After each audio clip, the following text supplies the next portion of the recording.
Bugun kameraga qarab gapirish challenjimiz 23-kuni bugun sizlar bilan o'sha internet portlatayotgan pingvin haqida gaplashamiz.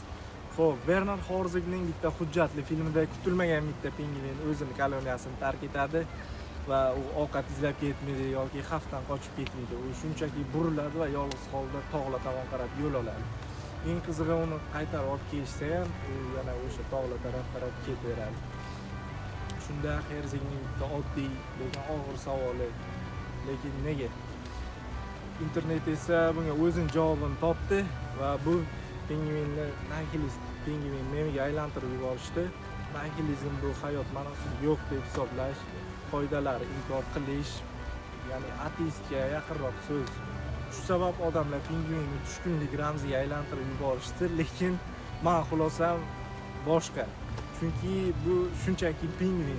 Biz esa insonlar, biz tushkunlikka tushsak ham, yo'limizni yo'qotib qo'ysak ham har doim tanlash imkoniyatimiz bor. Bitta yo'l o'xshamasa, keyingi yo'l. Bitta reja o'xshamasa, keyingi reja. Bizda ongimiz bor, javobgarlik hissimiz bor. Siz nima deb o'ylaysiz bu pingvin haqida? Bu pingvin nimani anglatadi? Fikrlaringizni kommentariyada yozib qoldiring. Bugungi mavzu shu haqida. Rahmat.